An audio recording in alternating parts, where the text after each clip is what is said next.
Oui, je pense qu'il faut être à l'aise avec soi-même et se poser les questions sur soi avant de se poser les questions des autres. Enfin, et que du coup, oui, savoir qui on est avant de surtout travailler avec les enfants, de savoir qui ils sont et vers où ils vont en fait.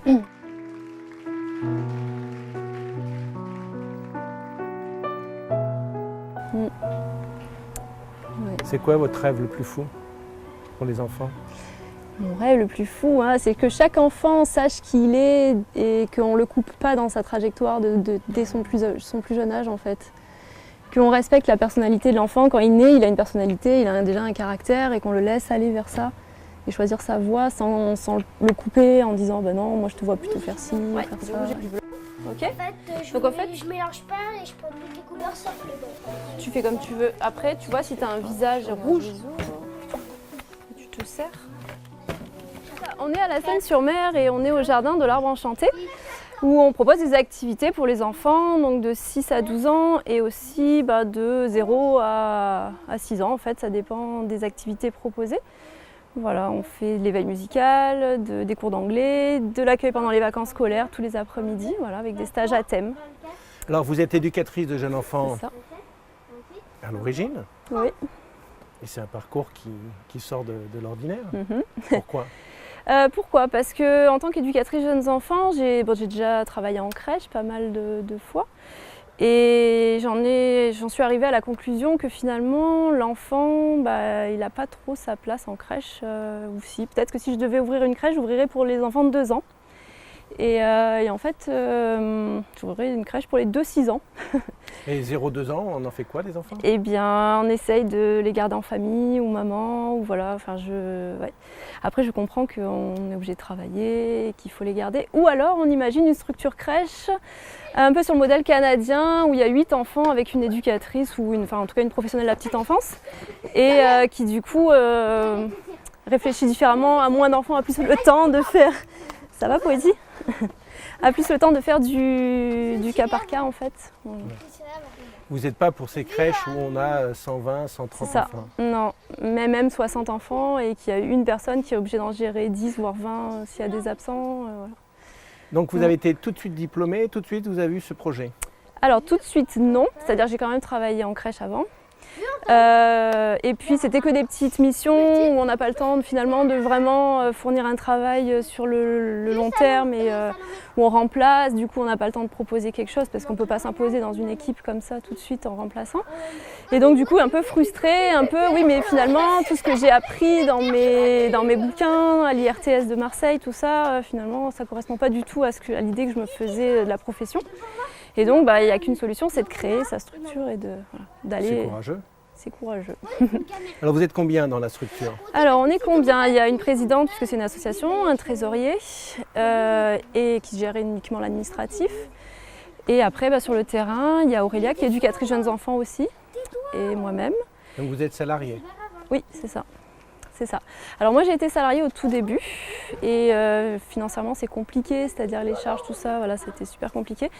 Donc j'ai préféré ne pas sacrifier Aurélia, la garder salariée et moi j'ai basculé en statut d'auto-entrepreneur en fait. Voilà. Donc il y a moins, c'est pas le même, les mêmes charges. En fait. Alors, ça revient à l'aspect financier en fait. Vous avez aujourd'hui 6 enfants, si je compte bien. C'est ça.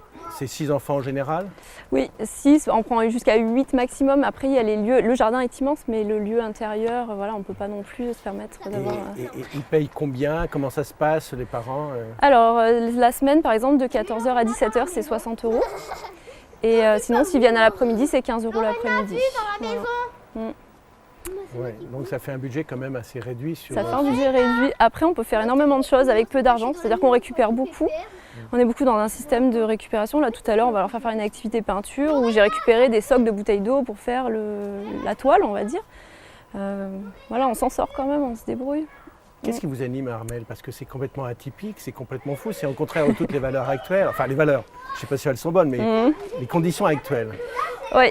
Qu'est-ce qui m'anime? Un sentiment peut-être de vouloir respecter ce que j'ai appris en formation et de me dire, au final, on peut être au plus proche de ce qu'on a vu dans les bouquins, quoi. Et de se dire, les théories existent et elles fonctionnent. Et de pouvoir les mettre en œuvre. Sinon, alors en fait sur l'année on propose des ateliers d'éveil par enfant. Donc là c'est des enfants de 0 à 3 ans mais qui viennent avec leurs parents du coup. Parce que pareil au niveau des règles et des normes il faudrait avoir un agrément PMI et là on peut pas, donc le parent est responsable de son enfant et du coup il peut assister à un atelier. Pareil pour l'éveil musical des 3-4 ans, où du coup ils viennent avec leurs parents. Les cours d'anglais. Alors on propose de l'éveil à l'anglais. C'est vous qui faites l'anglais ou oui, vous faites des intervenants? Oui, parce que j'ai une licence d'anglais aussi et Aurélia a une licence d'anglais aussi. Donc on s'est dit, bah tiens, finalement cette licence, pourquoi la laisser en suspens et pas s'en servir? Donc voilà, on s'en est servi comme ça en se disant l'anglais, mais alors attention, pas l'anglais avec le cahier où on écrit, voilà. On joue au Cluedo, on joue au qui est, on fait des lotos, voilà, on s'amuse autour de l'anglais. Et puis la guitare aussi, je vous ai vu avec une guitare. C'est ça, c'est moi qui propose l'éveil musical. On va peut-être voir ça tout à l'heure, on va peut-être vous entendre tout à l'heure. Peut-être. Alors aujourd'hui, il faut savoir que c'est une semaine sur le Mexique. Si tu as chaud, bien sûr, hein, c'est une semaine sur le Mexique, donc du coup, musique mexicaine aujourd'hui, et voilà. Et donc je vais plus leur montrer qu'est-ce que c'est, les instruments pour qu'ils puissent manipuler, plutôt que moi jouer du Mexique. Voilà. Bon, on aura peut-être le plaisir de vous voir faire un petit peu de guitare, parce qu'on oui, aime bien si ça. Si vous voulez, je ferai quelques comptines, parce que moi je suis plus sur de l'éveil musical, donc on pourra faire ça.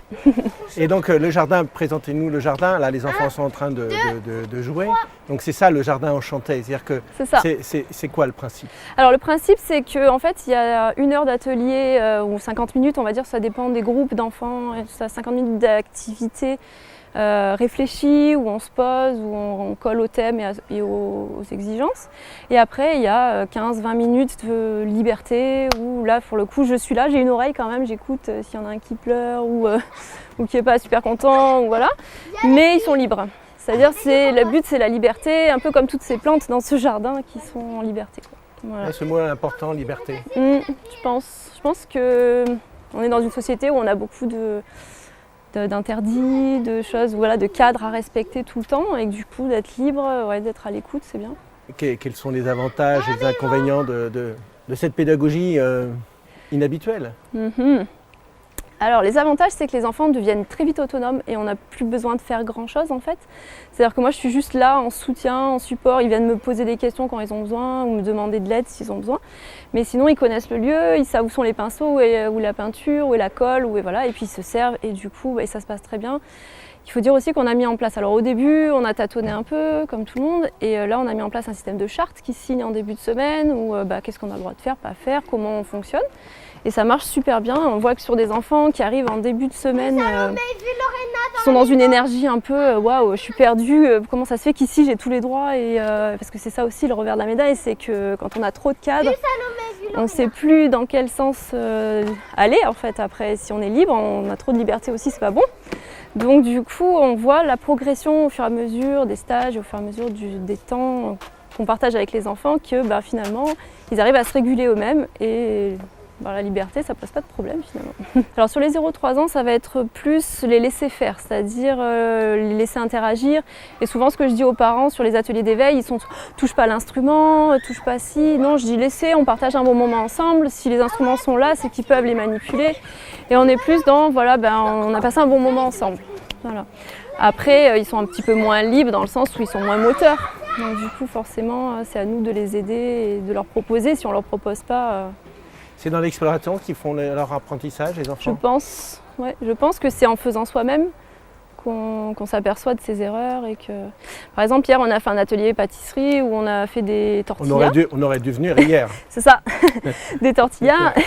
Et ces fameuses tortillas, il y en a, oh là là, moi je sais pas remuer, moi je sais pas... Et finalement, il y en a qui sont partis jouer dehors et ils étaient en train de cuire encore sur le feu. Et ça va brûler. Certains m'ont dit, mais ça va brûler, ça va brûler. Mais laisse-les faire, tu verras bien. On apprend de ses erreurs et du coup... Mais ça vous rappelle des pédagogies que vous avez appris lors de vos études? Ça vous rappelle quoi? Quelle pédagogie? Freinet, Steiner, Montessori, voilà en fait. Alors quand j'ai commencé ma formation, j'étais à fond Montessori, ouais c'est génial Montessori, tout ça. Et au final, progressivement, on se rend compte que toutes les pédagogies sont intéressantes et qu'on peut piocher dans chacune et dire tiens on va mixer un peu de ça, un peu de ça, un peu de ça et au final ça fait une super pédagogie quoi. Il ne faut pas avoir de peur intérieure soi-même, c'est-à-dire il faut être à l'aise avec ça. Et se dire, bon bah tant pis, tu vas tomber, mais je serai là pour te rattraper. Mais je suis toujours attentive, je suis toujours là en fait. Il faut un attachement sécure. Je pense que soi-même, il faut, voilà. Et c'est souvent ce qu'on retrouve dans le milieu de la petite enfance pour les crèches justement, c'est que les personnels encadrants n'est pas forcément sécure et à l'aise avec ça. Et que, du coup, quand ils voient quelqu'un, enfin une professionnelle, laisser faire, c'est compliqué pour eux. C'est pas qu'ils veulent mal faire, c'est juste qu'ils ont du mal à accepter qu'eux-mêmes ont une peur et qu'ils le transmettent à l'enfant ou à l'équipe. Sur de l'éveil musical en comptine, mon petit escargot dort dans sa maison. Un gros nuage passe, laisse tomber la pluie. Petit escargot regarde par la fenêtre. Hey, vous êtes là les amis? Il sort une corne, il sort 2 cornes. Coucou! Petit escargot porte sur son dos sa maisonnette. Aussitôt qu'il pleut, il est tout heureux.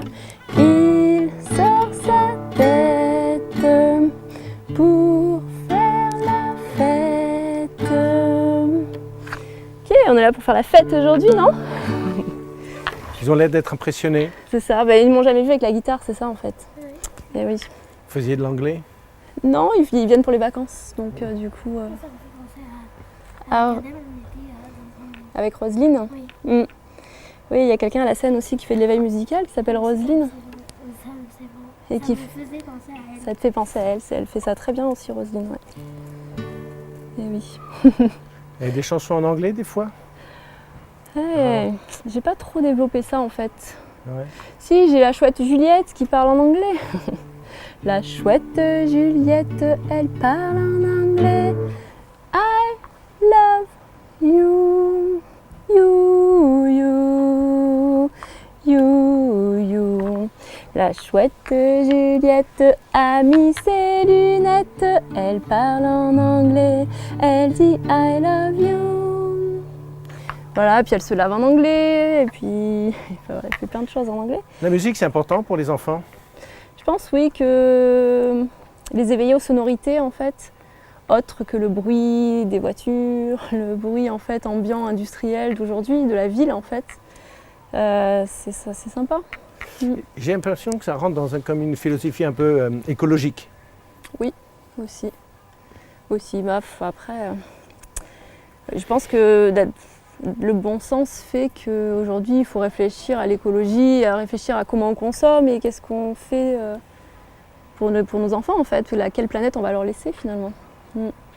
Et perspectives d'avenir, vous voyez comment la suite de votre carrière professionnelle?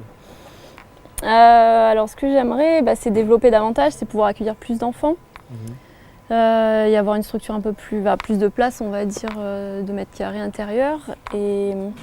Et dans l'avenir, justement, ça serait d'intégrer toutes ces personnes qui font le bien-être, de pouvoir, nous, garder les enfants, les parents qui iraient se faire un massage bien-être, voilà, avec des partenaires et essayer d'avoir un concept un peu comme ça où on peut accueillir plein de choses différentes. Quand je vous écoute, je pense au mouvement hippie.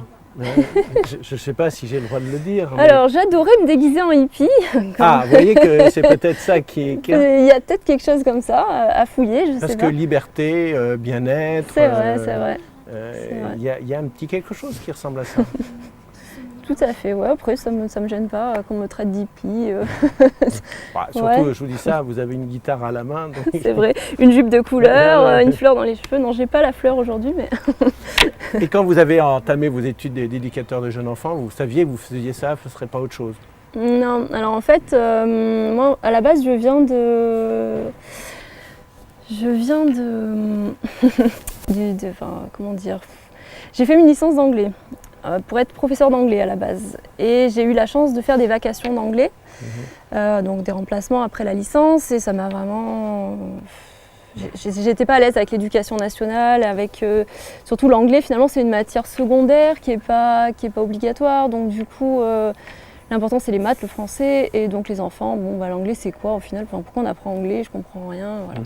Donc j'étais un peu déçue par ce côté-là, toujours pareil, de mes cahiers, de mes théories, et voilà, et de me dire mais finalement c'est pas ce que je m'étais imaginé. Et en parallèle, je travaillais dans un supermarché et j'ai gravi les échelons jusqu'à chef caisse en fait. Et là, je me suis rendu compte, les chiffres, les résultats, les cartes fidélité, les articles minutes, il fallait manager des gens pour leur dire mais s'il faut faire tant d'articles minutes, non, c'est pas moi, ça ne me ressemble pas. Donc j'ai fait un bilan de compétences en fait, c'est pour savoir qu'est-ce que tu vas faire, si ça ne te plaît pas, il faut faire autre chose, donc qu'est-ce que tu vas faire. Et à l'issue du bilan de compétences, on me propose éducatrice jeunes enfants, ça vous irait pas? Ah bah ouais, pourquoi pas finalement, ça ressemble un peu à ce que j'avais en tête au début. Et donc je passe le concours, je le réussis et puis j'ai la formation et le diplôme derrière quoi. Donc donc c'est pas une première, c'est un second choix on va dire, mais qui finalement me réalise très bien. Il y a toujours cette notion de plaisir, Oui. que ce soit chez Armelle, chez les enfants. Je pense qu'il faut, que c'est important de se faire plaisir. Plaisir, liberté, qu'est-ce qu'il faudrait rajouter? Autonomie? Autonomie, ouais. Autonomie et puis savoir-être. Savoir-être, expliquer. Savoir-être, savoir qui je suis, savoir où je vais et pourquoi je suis ici en fait. C'est un peu les questions existentielles que posent les enfants quand ils ont 3 ans. Et pourquoi? Et que vous vous posez vous aussi? Qu'on se pose, j'y ai répondu en grande partie, mais je pense que c'est bien de pouvoir y répondre, en tout cas de trouver une voie à suivre. J'ai l'impression qu'il y a une grande sensibilité chez Armelle. Oui, très grande. Ouais. Oui, très grande. Et d'ailleurs, je fais très attention avec les enfants, ils sont énormément sensibles, ils ressentent beaucoup de choses. Et d'ailleurs, c'est pas pour rien qu'on dit que le bébé est une éponge psychologique, parce que du coup, si je suis triste, il va sentir que je suis triste et il va l'être aussi. Et ils grandissent, mais on oublie un peu tout ça parce que on grandit et qu'on nous dit ne pleure pas, qu'on nous dit beaucoup de choses qu'il ne faut pas faire. Mais au final, on est toujours des... C'est pas le cœur, votre moteur? Oui, ouais. Et oui. De toute façon, l'amour et le manque d'amour d'enfants, beaucoup d'enfants qui ont des soucis manquent d'amour. Et du coup, je pense que c'est important, ouais. Cet amour maternel, l'amour de la famille, l'amour qui nous entoure. Et de donner pour recevoir aussi, quoi. Ça vous ressemble bien, ça? Oui. Et si on chantait une petite chanson pour finir? Vous avez peut-être une autre question, non? Non, tu n'avais pas une question? Qu'est-ce que tu en penses quand Armelle dit que l'amour c'est important? Oui, c'est bien. Est-ce que c'est bien? Et toi? C'est bien? C'est essentiel, non? Oui. Hein? Tu pourrais vivre sans amour?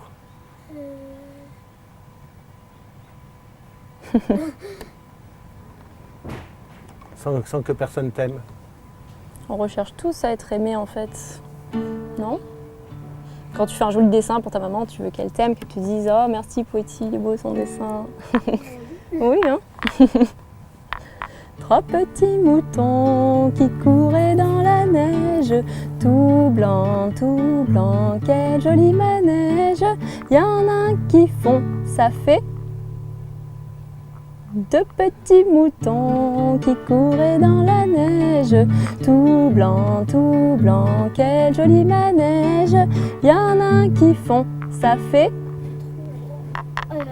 un petit mouton qui courait dans la neige, tout blanc, quel joli manège. Il y en a un qui font, ça fait qu'il n'y a plus de petits moutons qui couraient dans la neige, tout blanc, quel joli manège. Armelle, on a eu un super échange.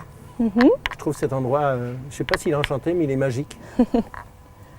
C'est vrai qu'il faudrait avoir plein de petites pousses partout, comme ça, où les enfants qui puissent, peut-être les enfants en difficulté, plus. Oui.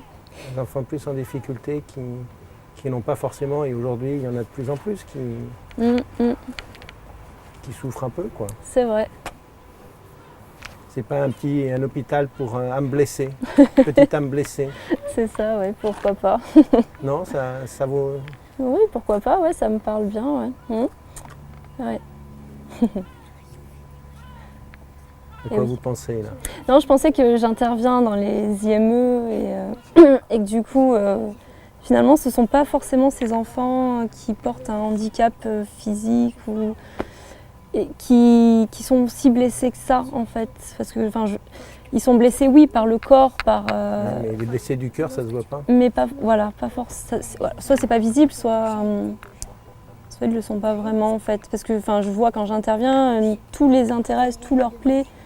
Ça devient vraiment vite magique en fait avec eux. Oui, les blessés du cœur, on les voit moins bien. Puis je ça. trouve qu'un endroit dédié, j'imagine vous allez dans des institutions, mais je pense que le cadre est important. Quand Oui. ici, là j'ai vu tout à l'heure les arts passés, j'ai vu les plantes, j'ai vu les fleurs. C'est vrai. Puis on arrive sur le printemps où du coup il y a tout qui commence à sortir de terre, c'est vraiment joli quoi. Puis on a la possibilité de planter avec les enfants aussi, les fruits et légumes, tout ça. Non, c'est chouette. Après c'est vrai qu'un enfant qui sourit tout le temps n'est pas forcément un enfant heureux. Hein. Non. Mais, Armelle, merci. de rien. Puis continuez surtout. Oui, c'est sûr, je vais pas m'arrêter comme ça. Par la fenêtre fermée, au revoir, au revoir. Par la fenêtre fermée, au revoir, mes enfants.